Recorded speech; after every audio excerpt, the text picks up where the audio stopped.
Hello everyone, welcome to Lush and Salty Aquariums. My name is Stefan. Thank you so much for coming to the channel. This is going to be my first update on the newest aquarium in my fish room, the Iwagumi Aquascape that I set up about a month ago, give or take a week. The Iwagumi style of aquascaping is a Japanese concept. Obviously, you can tell by the name. It was made especially popular by Takeshi, oh gosh, I'm so sorry. I don't want to misstate the guru's name, but Mr. Amano, Takeshi Amano. The godfather of nature aquariums and aquascaping. He's no longer with us, but his legacy lives on. And while Iwagumis weren't the most prevalent style of aquariums that he became known for, I find it hard to distinguish the man from this style as well as the nature style, which is definitely the iconic aquascaping style that wonderful human being popularized and brought certainly to the culture, the hobby, and here in the United States, with the advent of social media and people being able to share beyond his wonderful books, it has become one of the 4 or 5 classic styles of aquascaping, and I had never done one before, and so it was always on my bucket list, my wish list for things to do. And I was able to do, I should say I was able to find the space in my fish room after I did a bit of house cleaning to set up this, what is a UNS cube aquarium, the 30 centimeter cube. So that's about 7 gallons, give or take some ounces. It's a very popular footprint. I see a lot of videos of people who are using, if not this aquarium, one that also comes in the 30 centimeter cube. And I can see why. It's small, but not real small. It's very manageable. And there's something aesthetically pleasing about a cube, especially when, you know, most of our aquariums tend to be in that classic size and shape we grew up with, the somewhat horizontal, square. I'm not big on geometry, but you know what I'm talking about. That first aquarium we all set up tended to be a 10 or 20 gallon that we got at a big box store. And cubes didn't come into play until probably later on as we explored the hobby further. So Iwagumi in Japanese literally means rock formation. And the rules for that sort of aquascape, there's only a few really, and everything else is just fine tuning. But generally it's rock hardscape only, no wood or other decoration, and you're strongly advised to use an odd number of stones because it's aesthetically pleasing to do so. And I tend to agree with that. I don't know why. There's no logical reason. There's just the intuitive and implicit reasons that go along with using 5 or 7 stones, or even just 3 as opposed to an even number. I think it has something to do with creating energy and contrast, tension. That's the word I'm looking at. An odd number of stones delivers a tension to the aquascape, which can bring your creative vision to life, whereas too much symmetry mitigates that tension, and if you take that to its logical conclusion, creates a more boring Aquascape. So take that as you will. Another rule, and I use the word rule loosely because if you've been following my channel, you know that I tend to break rules. I'm not a rebel or anything, badass like that, but I do break certain tried and true rules if it suits me, and I've talked about that quite a bit, as a matter of fact, as recently as my last video. But the second rule I can think of that defines the Iwagumi Aquascape is to use a minimum amount of plants. And I don't mean in terms of the quantity, but the variety. Because you're going to want a lot of just 1, 2, or 3 plants. I've got 3 plants in this aquascape, and I made some changes already since the first video of this Iwagumi, and I will talk about that very, very soon, if not right now. But 3 plants dominate this particular aquascape. I'm not counting the Brazilian pennywort, that little something or other floating at the top there, a sprig I put in. I tend to use a lot more floating plants than that on every new setup, just to help me with the nitrogen cycle, to pull excess nutrients that your new aqua soil are going to impart into the water. I had a lot more of it, as I said, the first couple of weeks, and I'm down to just that little sprig back there, and it's very arbitrary. I only keep it in there because the water parameters of this tank have stabilized, and while they're not perfect, they're certainly good enough for rock and roll. I don't need that in there anymore. Floating plants are generally not used in an Iwagumi, as it distracts you from the rock formation. So the 3 plants I've used are a microsword, which creates that carpet in the front there. All those plants were just excess from one of my other aquariums where that plant is very, very established, and so I could literally pull 20 plantlets, and you couldn't even tell I had taken them out from the previous scape. And it was a small aquarium, but once that plant gets going, it really is like a carpet. And while a microsword, a Helanthrium tellum, Reculon, there's a number of different very similar kinds of plants that would fall into that category, probably multiple species, so I don't want to get it twisted there, but I'm using it, and it's unorthodox choice for an Iwagumi. Most people would use a glossostoma. I'm not saying that right. A little bit tongue-tied, maybe tired, holiday season life, etc. But or dwarf hairgrass, Monte Carlo, of course. Plants like that typically would be used in the foreground of an Iwagumi, but I've elected to go with this plant, and I'm really happy with the early returns. Like a Cryptocorn parva, I love being able to see some of the substrate and not have such a dense carpet that it becomes impossible to see beyond the surface of the leaves. And there's something, I don't know, pleasing to me. I don't want to ramble. I just like the effect, and I do this with Cryptocorn parva, the smallest cryptocorn you can get, in one of my other tanks to create a loose carpeting effect. And so a month in, I think it's doing really, really well. I'm super delighted.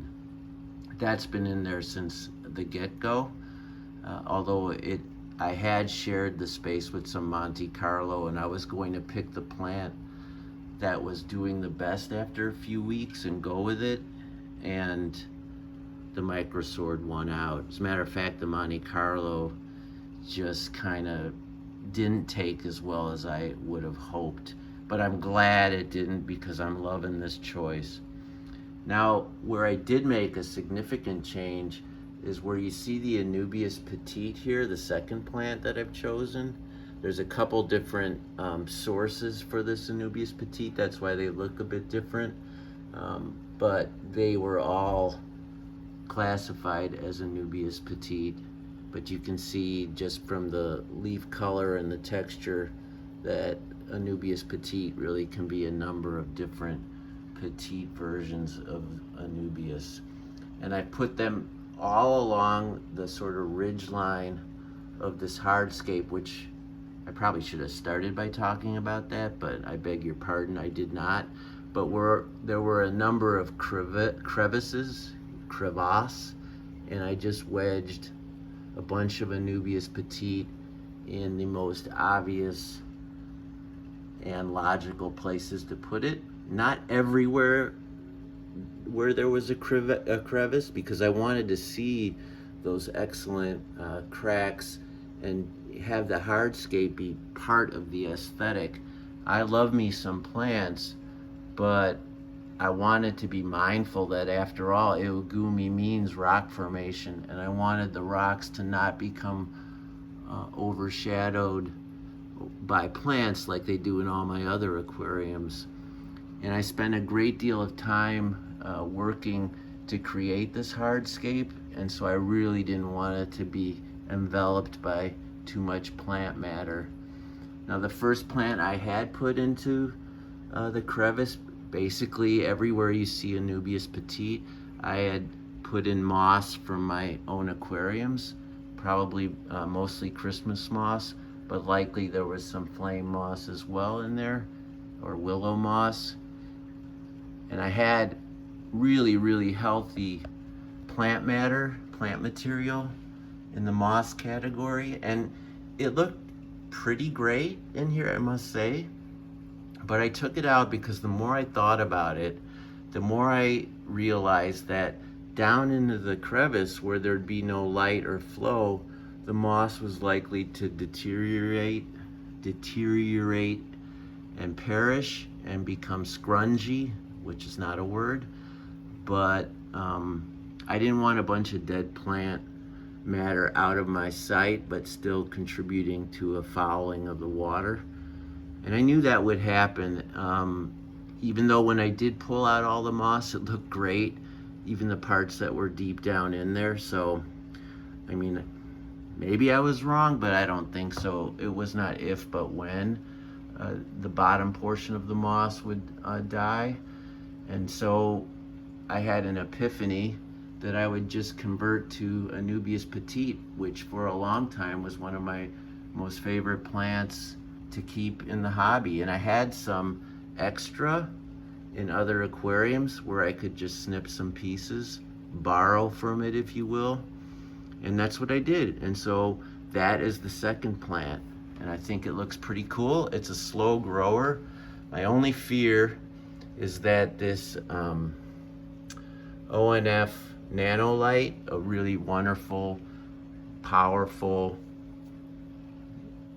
gorgeous light, will contribute to a potential algae on the leaves of the very slow growing Anubias petite. So I'm going to be watchful of that. And I have a ton of algae eating creatures in here. You see a cherry shrimp right there. There's quite a few, as well as some Amano shrimp, as well as some nearite snails like that one there, and some younger mystery snails like that ivory colored one there. So while I'm filming, you will see numerous specimens from both the nearite and mystery snail family, and they're all in here. And while they don't all eat the kind of spot algae that's likely to form on these leaves if I'm not careful, sorry for the reflection, I could move the light, which is a neat thing about this particular brand. You can just move it out of the way. But of course, that detracts from the brightness. The third plant is the classic, common, easy to grow, easy as hell to grow pearlweed. And I put that in the back, and I'm not going to let it grow all the way to the top or anywhere near. I'm going to keep it cut close to follow the rock line that I've established here that's sloping down. I've already made a couple trims on this plant. It's very, very fast growing, as most of you know. Ironically, given I'm such a plant nerd, I've never used this plant ever in the hobby since I was a kid. And so this was my first foray into the ubiquitous, popular, common pearlweed. But I think it looks pretty terrific. And that's another thing. You know, you're saying, well, what about a colorful plant? Well, a third rule, and it's a loose rule. I've seen people break this one left and right, but you stick with green plants in an Iwagumi. The effect is, if you think of Ireland or any mountain range in springtime where all that verdant growth, the green, the moss, the grass, but very little else dominates along with the rock. So if you think about the iconic Irish landscape with those big boulders and beautiful emerald green, hence the name Emerald Isle, that's what an Iwagumi, should look like. I put an asterisk next to should. It should look like whatever you want it to look like, but that's what I'm stating is the desired effect of the classic Iwagumi. So those are the only 3 plants in here, and I'm never gonna add, well, never, that's crazy. Stefan saying never is an oxymoron. I've already switched up the moss for Anubias and played a little game of best man wins in terms of the foreground. So never isn't a word I'm gonna use a lot on this channel or in this tank, but nevertheless, those are the 3 plants. The stone is one of the most popular stones used in this style of aquascaping, Seiryu stone. And you can see why it's so freaking beautiful. It looks ancient but modern at the same time somehow, at least from an aesthetic perspective. It is ancient, most rocks are, but that gray black with some white, and then the cuts and crevices, the texture, it's so cool. Now this stone also comes in a very black style, which I've seen for sale, but this is what you generally will find if you go to your better LFS and they're selling Hardscape and they have Seiryu stone. It's going to look like this. There are 9 pieces in here, not including maybe the really tiny ones, which would not technically be counted as one of your odd numbered stones. And where I did break tradition, I created a flowing full mountainscape as opposed to a boulder here, a boulder there. And I wanted, even in this small space, and I'm going to move in to create that like rock face, like sheer rock face that would have an imposing sort of dominating effect, and against the lush and calming serenity of the green plants, I thought that would be the tension that delivers this aquascape and maximizes its creative potential. I'm using UNS aqua soil, and it's a UNS tank. There's no reason why I wouldn't use fluval stratum or ADA or any number of other aqua soils. All of them are used and all of them can work. This is just what I've had. And I can already see, I don't mean to go on a tangent, and I won't, but the microsort is already starting to create those tendrils and offshoots. I beg your pardon, that clanging noise. I'm in an old apartment in Chicago, and periodically the old water heaters, when they're delivering a fresh surge of hot water to the apartments, you might get that clanging, and yeah, it's it's annoying as hell, but you get used to it, and it is a small price to pay for the absolutely wonderful radiated heat as opposed to gas forced heat, air driven heat. There's something really nice about OG radiator heat, and in any Chicago building that's more than 50 years old, that's what you're going to find unless it's been redone. I have one of the new, I think that I want to say Aquion. No, I'm sorry.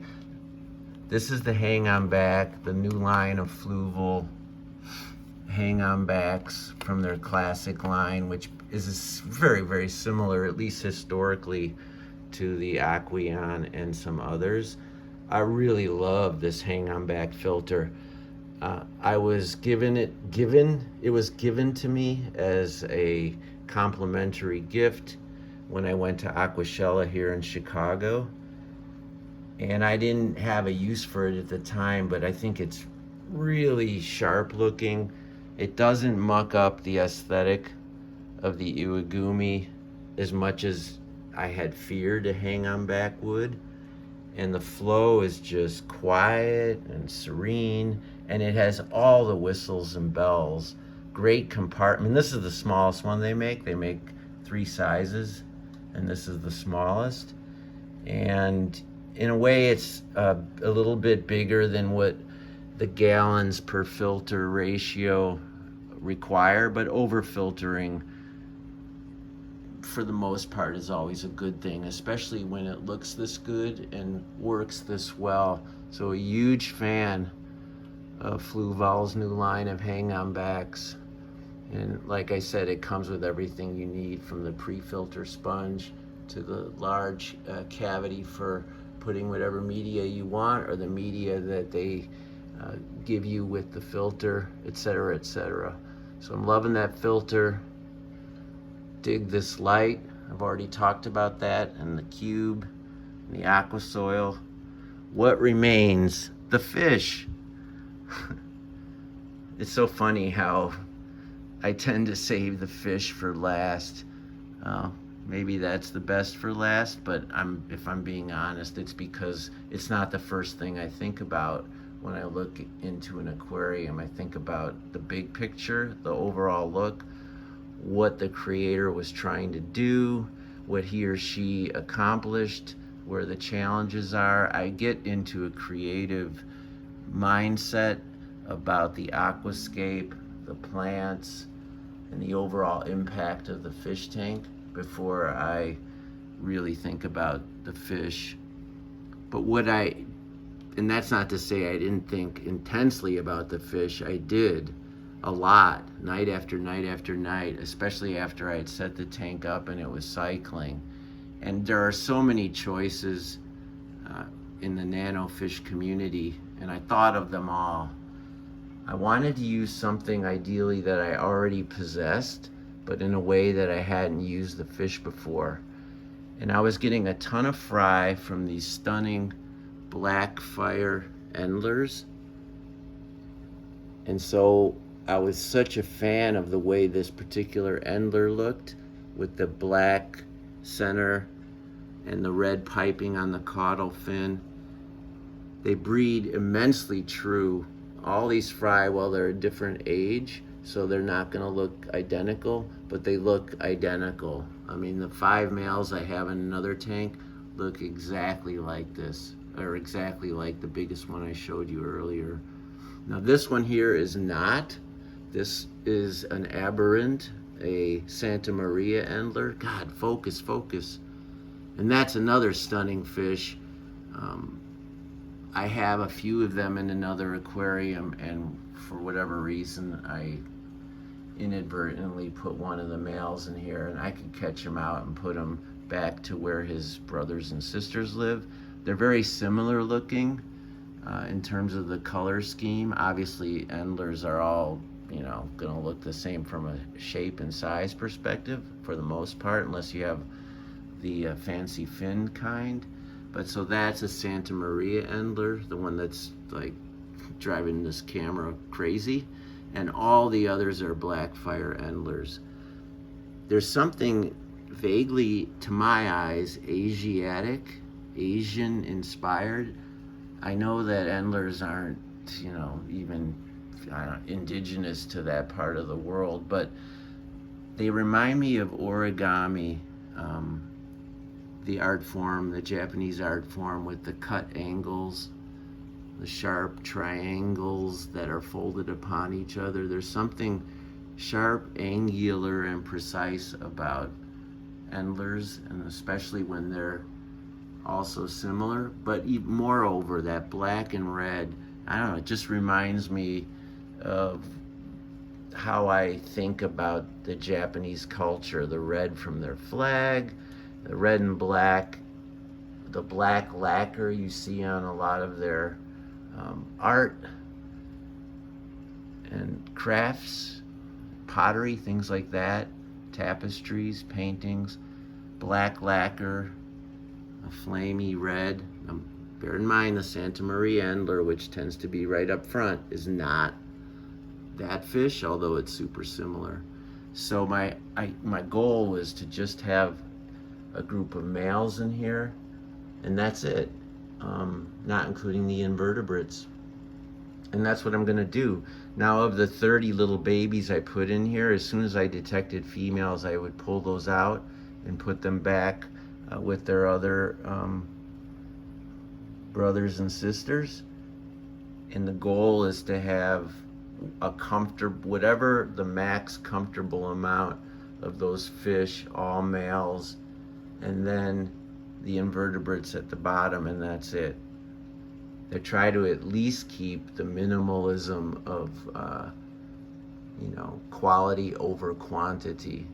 Now, maybe I'll have more Endlers than I need in this particular scape, but that would be the only aberration. I did not mention the shrimp. There's a crap ton of red cherry shrimp in here and a few Amanos. So I beg your pardon. There's a really good example of a red cherry, Neocaridina. Any Neocaridina will look great in any Iwagumi because they pop against the rock. They don't get lost in this style of aquascape. There are quite a few in here. Not all of them a beautiful red, because I pulled every single one of them from other aquariums where many had begun to revert to the wild color. Finally, in terms of equipment, I took a shot and bought from Aqua Forest, which is ADA's pretty much, I don't want to say only, but their main place where they sell in the United States. And this is the Duo, their sister brand of sharp little CO2 delivery systems.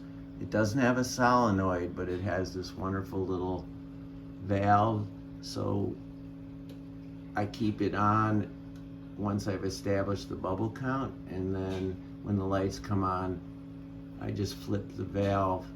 Yes, if I leave town or something, I'll either have to go without CO2, leaving the valve closed, or have somebody open and close it, but it's no big deal, especially since Microsword, Anubias Petite, and Pearlweed aren't, you know, voracious needers of CO2. I could argue that I wouldn't need it at all, but I wanted to try this sharp little system, and so far it's working really well. You can see the bubbles in the back there. Well, I've had a great time just going into a deep dive for this second update. Maybe a few more minutes than is custom for me, So I hope you've stayed with me, and if not, I completely understand. If you have any questions or want to learn more about what I've done here, or if you have any observations that you could share with me to help me maximize the beauty of this little system, I'd love to hear from you. Until such a time, always keep your hands in the tank, albeit carefully, and ciao for now.